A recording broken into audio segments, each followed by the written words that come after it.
皆様大変お待たせいたしました。これより後半の部を始めたいと思います。前半の講演で本村先生、成先生、ナッサー先生、岡本先生に世界情勢についてそれぞれの視点からお話しいただきました。ここからはそうした状況が日本にとってどのような意味を持つかに焦点を当ててご議論を進めていただきます。テーマとして不安定なイスラム世界の対処の仕方、あるいは日本への影響、日本をめぐる固有の外交問題を時間の許す限りでございますが予定しております。ではよろしいでしょうか。アメリカが今までのように非常にグローバル社会で大きなパワーを持っていることが持ち続けているんだろうか。いや、そういう疑問が出るけれど、アメリカは引き続き強いパワーを持っているというのが先ほどの成先生のご講演でございました。しかし、ナッサー先生のお話の中でイスラム圏の不安定化、これが非常に世界の、頭痛の種となっているというお話です。でそれをどのようにしたら問題解決をできるか、それは、まずナッサー先生に伺いたいんですが、イスラム圏の不安定化を先生は国際社会が封じ込めなくてはいけないというようなお話でしたが、実際に具体的に何かいいアイデアというのはあるんでしょうか。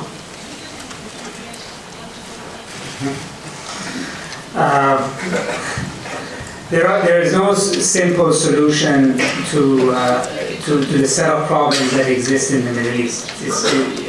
As also Professor Nye said, there's a sort of set of revolutions, set of events that are going together. It's a region-wide problem.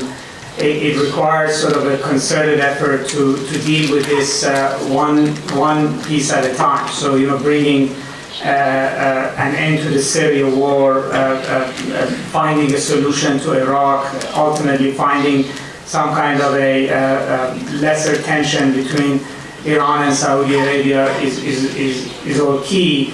But I think it also requires not only collaboration between the United States and its European allies, but ultimately arriving at some kind of an agreement, even with Russia and China, in terms of managing the Middle East, or what might be common interest. One of the, I think, worries is that the collapse of the Middle East happened exactly at a time where the United States had decided that it really did not need to focus on the Middle East, and it's perhaps was going to focus much more on Asia. It in some ways requires a repivoting, if you would, to the Middle East, which is we shall see whether the next administration is keen to do that or not. But I think it's going to be a long process. It requires sustained attention. And I actually think it's one of those cases which suggests that actually isolationism is not an option for the United States. It's not as if, given the set of things that are happening in the Middle East, the United States could actually opt to ignore this. It will have to engage, and it does need allies in this. Japan, for instance, was an ally of the United States in other sets of conflicts in the region. For instance, it was, I think, one of the largest contributors to varieties of aspects of the operations in Afghanistan at the height of it, from training of police to stability operations. There's roles for that for Japan and Asian countries to play as well. And I think, in fact, it does provide an opportunity for collaboration and engagement. And I think everybody has an interest to contain what's happening in the Middle East from spreading further outside of the region. I mean, for instance, just to finish, one of the dangers of the Middle East, to say Japanese interest, is actually the spread of extremism to Southeast Asia. When you travel there, there's concern about the ideas of going to Singapore, to Malaysia, to Indonesia and the like. That's much closer to the neighborhood. I think all the countries in Asia have an interest in containing that, and that does provide a platform for collaboration and cooperation. 今、アメリカやロシアや中国が同じように何か解決策を持てば何かいい結果が出るかもしれないというふうなご説明ありましたけれど、でも実際どうなんでしょう。成先生、アメリカがロシアや中国と手を組んで中東の何かをすると、そういうようなことっていうのは現実的にあり得ることなんでしょうか。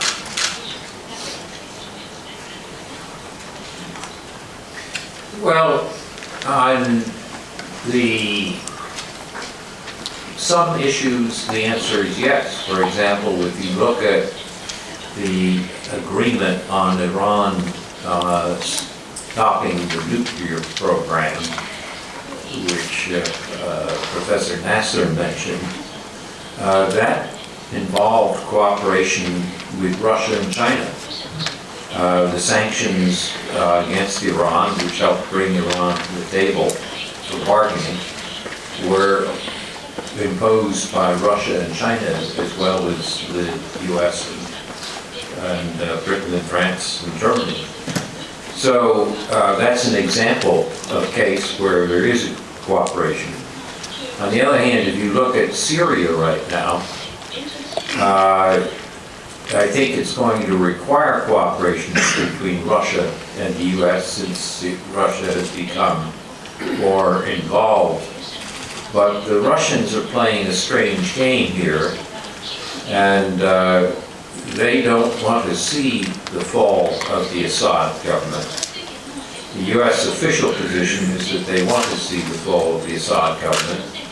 The Russians say that they're interested in destroying ISIS, but they bomb groups which are anti-Assad, which are not ISIS.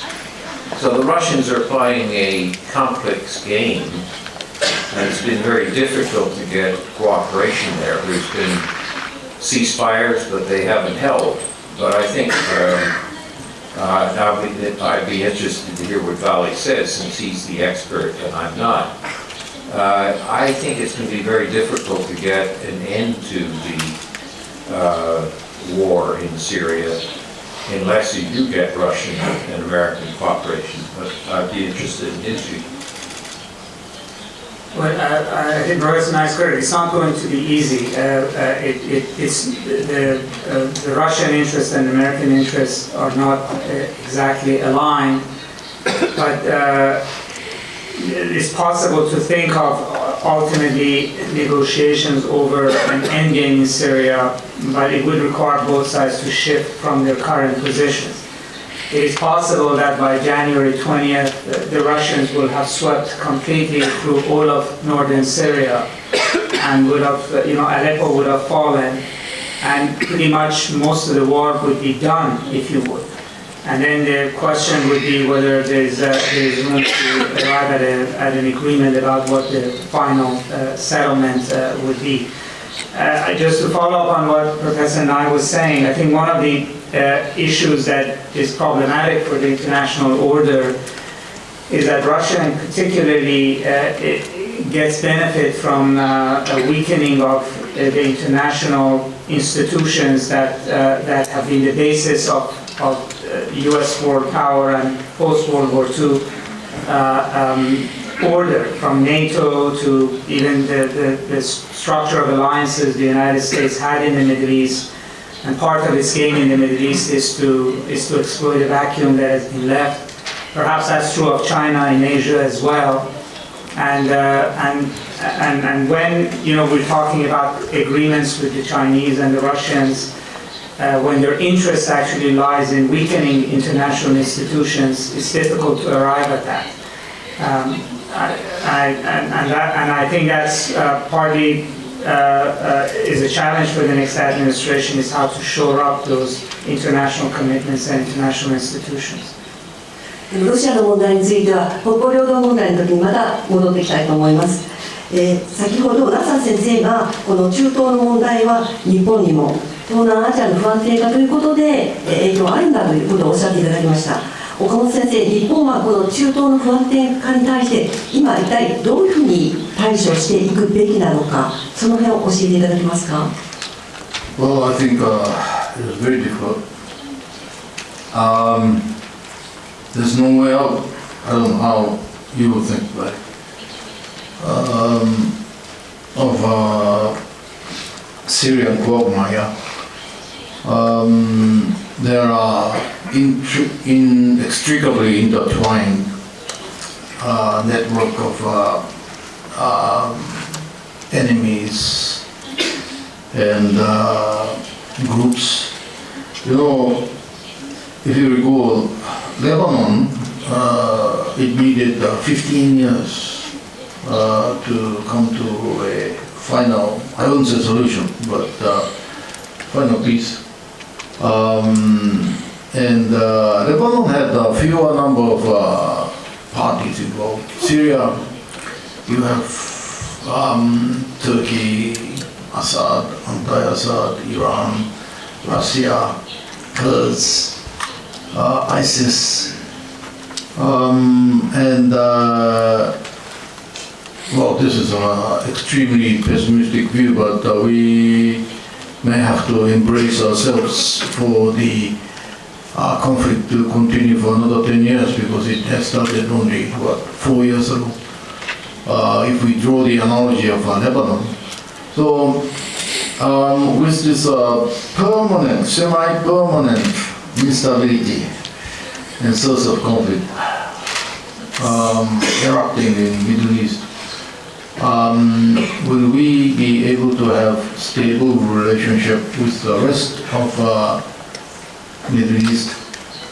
Well, the answer must be yes, but how?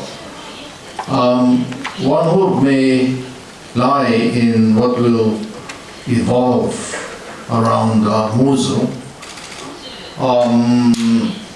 Eventually, the Allied forces and Iraqi forces and Peshmerga will win over ISIS in Mosul, and if they can establish a new Mosul where power is shared equally with Sunnis, or even give power of ruling to Sunnis as distinct from the rest of Iraq.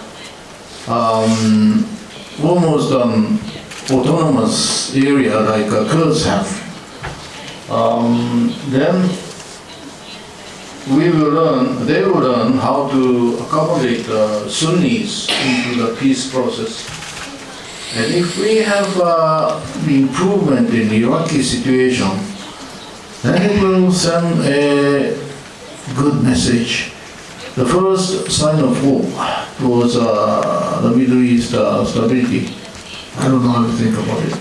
岡本先生、そのプロセスの中で日本が果たせる、あるいは果たすべき役割っていうのは何か少しでもあるんでしょうか？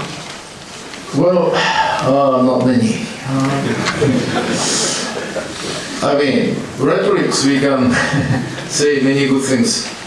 But in reality, what can we do? One thing is to prevent the situation in the Middle East, especially the situation concerning extremist group. There, Japan may be able to have some role, not in direct form of involvement, but for instance, which country sends most soldiers to ISIS? Is Tunisia. 6,000 young people are volunteering to fight for ISIS. And this is very ironical because Tunisia is the country where the Arab Spring has succeeded. It is the only country. Yet young people go to ISIS. Why? Because they don't have a place to work. So if Japan can use its economic assistance, ODA, to creating job opportunities in Tunisia, so that less people, young people, will have need to go towards extremist end, then that's I think a very commendable thing Japan can do. But can we be, as a nation, be a party like P5+1 did conclude a nuclear agreement with Iran? Can Japan participate in that stature, in that level? I'm a bit doubtful. ナッサー先生、何か日本に期待する役割あるでしょうか。Well, I agree with Okamoto-san on this issue, but I would say, maybe a different way of thinking about it is where does Japan's interest in the Middle East actually lie? So its greatest interest is in the Persian Gulf region, which is a source of energy for Asia. So long as there's stability there, it's not a direct issue for Japan, but I think going forward in the next 10 years, low oil prices may cause political instability in the Persian Gulf regions, particularly in Saudi Arabia, for instance. That is a much more direct, I think, issue for Japan. I think elsewhere, I think the threat of the Middle East is perhaps that it impacts the global order that Japan benefits from. For instance, if it preoccupies the United States or it destabilizes Europe, then that, in a broader sense, does impact Japan's interest. If the Middle East ends up consuming too much of American attention or resources, then that does impact Asia.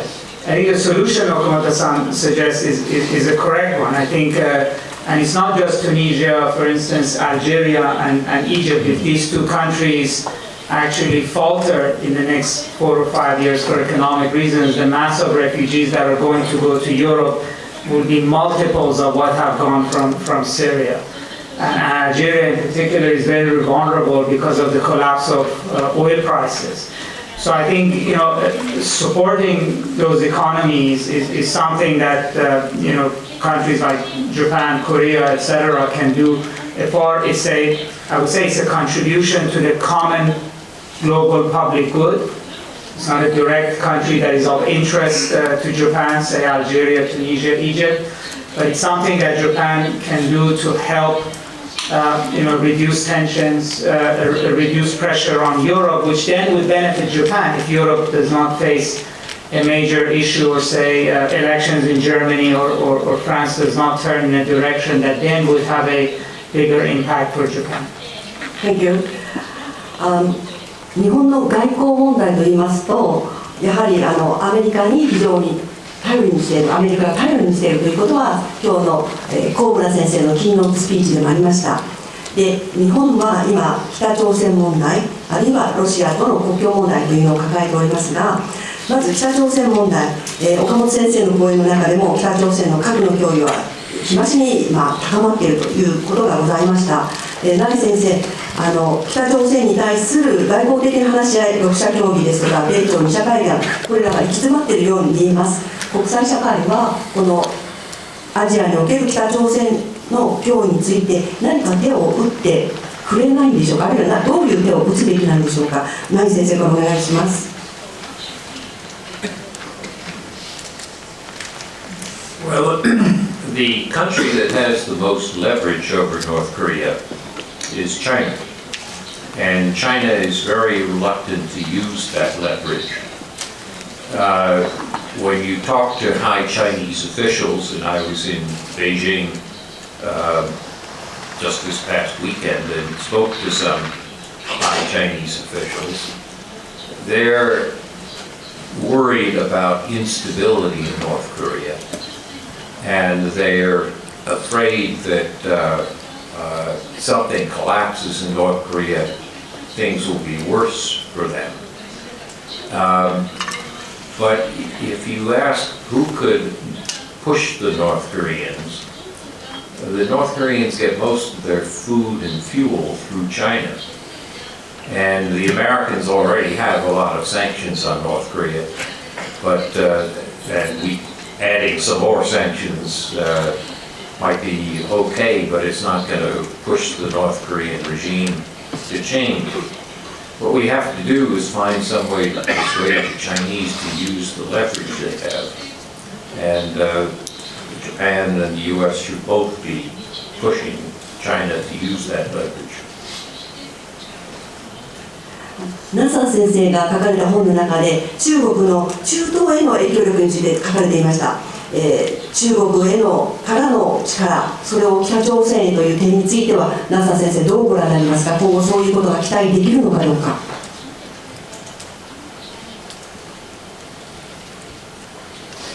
Well, the question, as Professor Nye says, is at what point China would see it in its own interest, or looking at its relations with the U.S. and Japan in its interest to exercise influence over North Korea.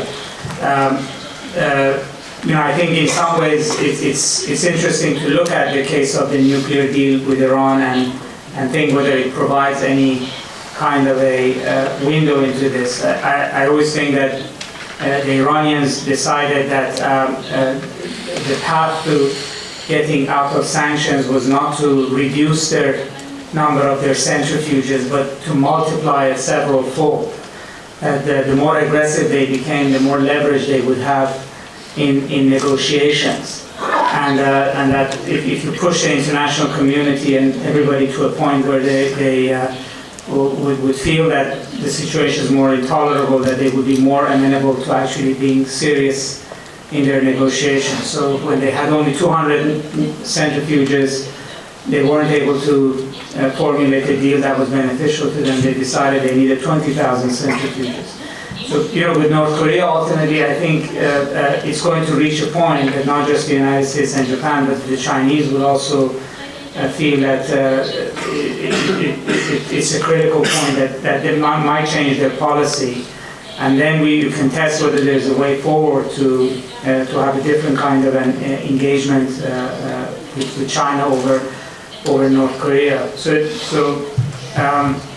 not being an expert on North Korea, but I think with the Iranian case, that convergence happened at a particular time when the Iranians reached a point where everybody decided that they had similar degree of discomfort with where Iran was heading, and therefore you could have serious negotiations on both sides. 岡本先生、北朝鮮の問題に対して日本政府は、あるいは日本は今このままどうしたらいいんでしょう。Well, I agree with Jonai that the only hope is to convince China that it is in their own interest to apply pressure and sanctions on Iran. I mean, if they stop the supply of oil, that alone will choke North Korea, and they'll have to abide by the international opinion to a certain degree. When they forged money, that was in 2006, 7, and when the United States sanctioned Banco Delta Asia in Macau, it really did have an effect on North Koreans to change their attitude. But that was because China cooperated with our sanctions.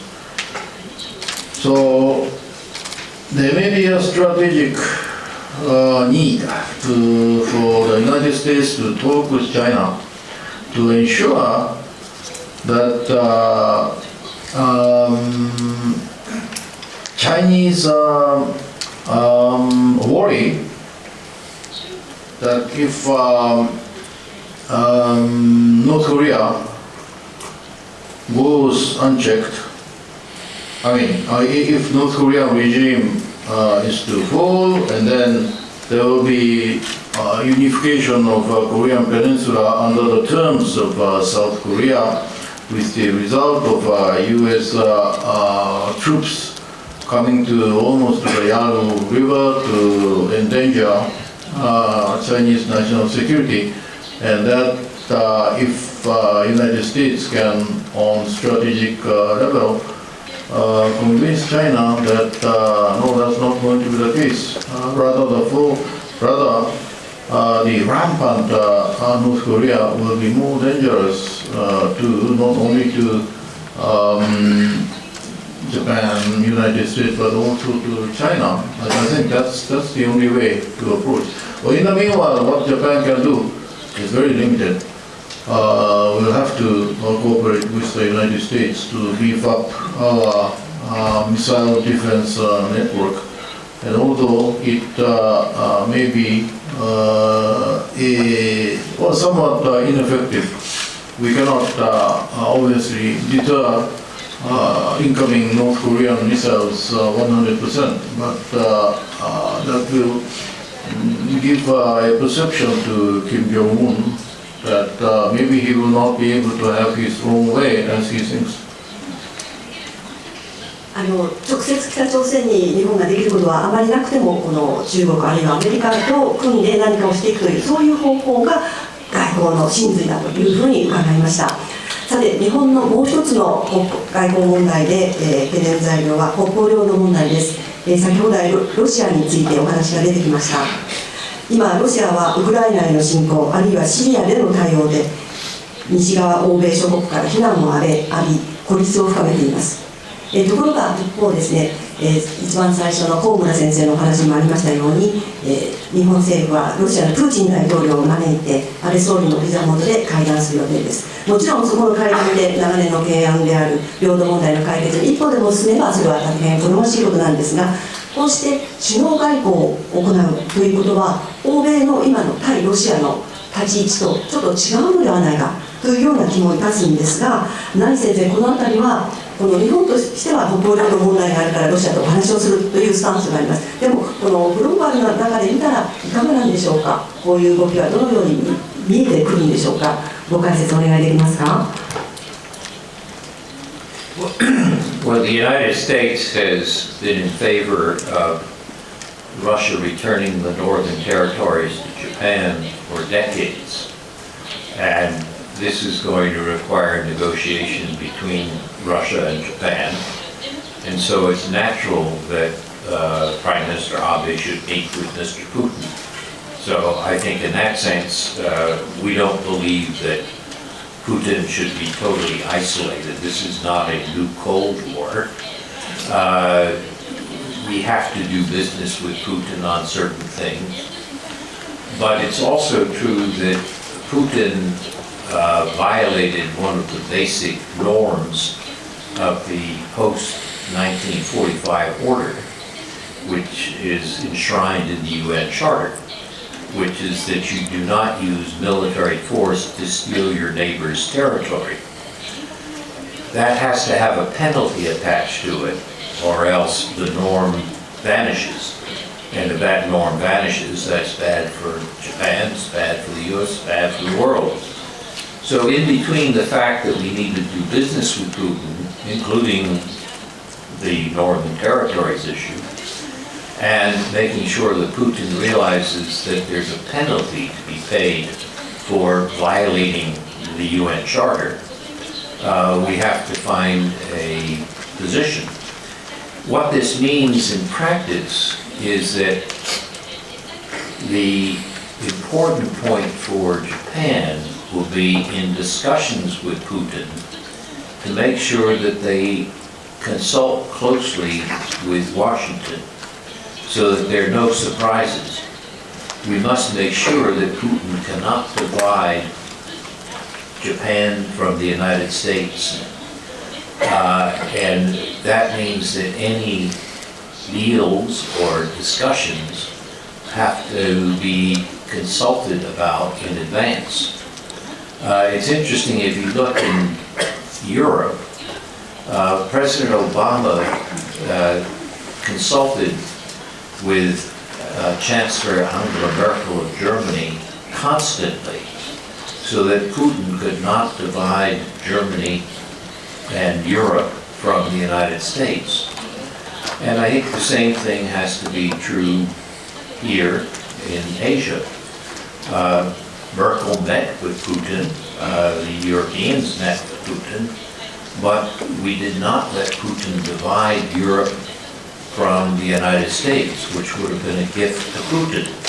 So Prime Minister Abe should definitely meet with President Putin, should discuss the Northern Territories with Putin, so that there are no surprises.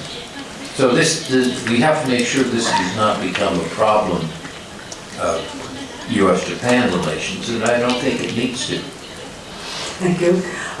岡本先生は先ほどのスピーチの中で、この問題の解決の秘策として2党プラスアルファがある、これをうまくできるのだみたいな、示唆をしていただきましたが、ちょっと教えていただけますか、もう少し。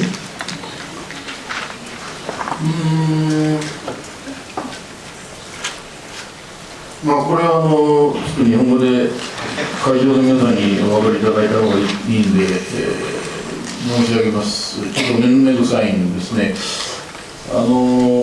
日ソ共同宣言1956年のものは、平和条約を締結した後に歯舞仕事案を引き渡すとこう書いてあるんですね。返還すると書いてないんですね。だからロシアの保守派はこれは施政権を返還するだけである。主権はロシアが維持したままだという人たちも多いわけですね。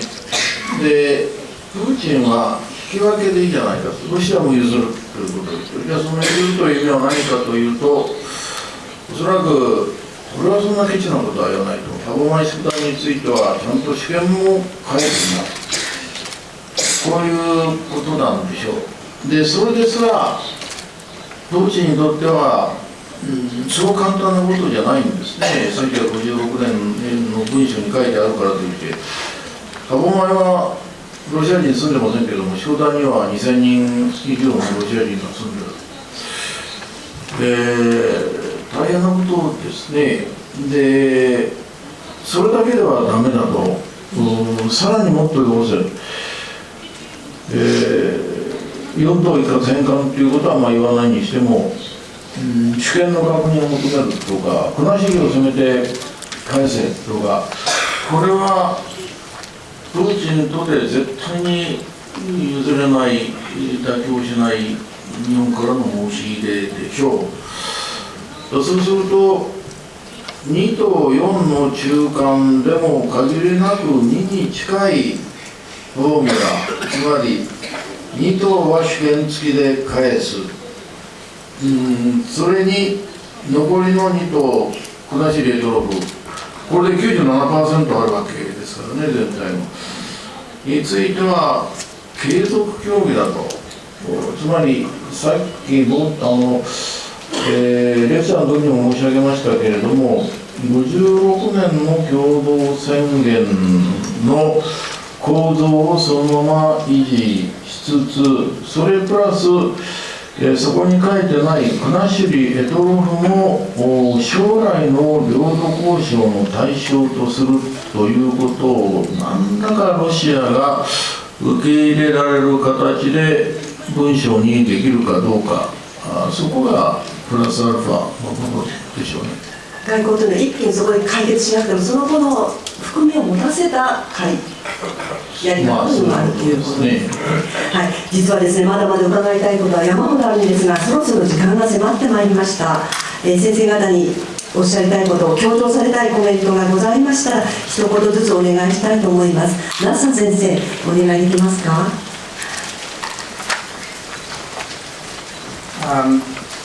I think, all of our conversation comes back to sort of a critical time in global order, and I think, aside from the particular issues in the Middle East and elsewhere, I think one of the big challenges is to shore up international institutions that have provided stability, peace, prosperity in Asia, in Europe, globally, and I think rebuilding that edifice of international institutions is going to be very critical to going forward. And I think a host of issues we've discussed, from Middle East to Russia to North Korea, ultimately will be better managed if we have strong global institutions. Back to the idea of a liberal world order that Professor Nye described, and I think it would require very strong American leadership. Have been central to managing that, and I hope that we go back to that ideal in the coming years. Thank you very much. ナイ先生、強調されたいコメントをお願いいたします。Well, I'll just repeat the point that I made in my comments, which is that the U.S.-Japan alliance has been the bedrock of stability in East Asia.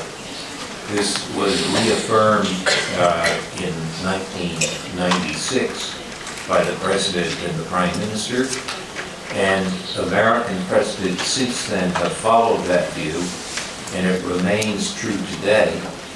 And what interests me is that even though we sometimes have some differences over particular issues, I would say the U.S.-Japan alliance is stronger than I've seen it in the last 20 years, and we must be sure that we keep it that way.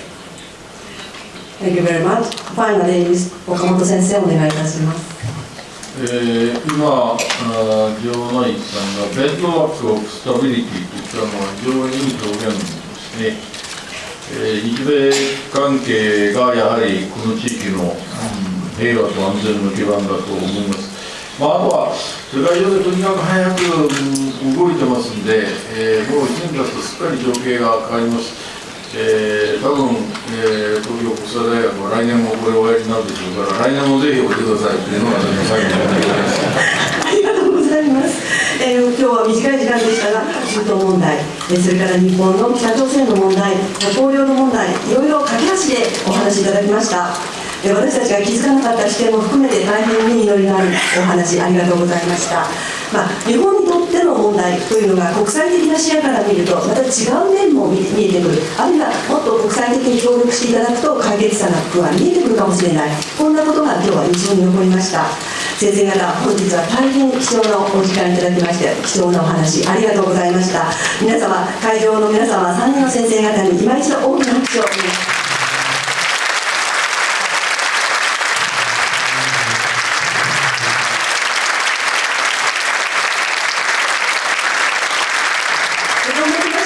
本日のプログラムは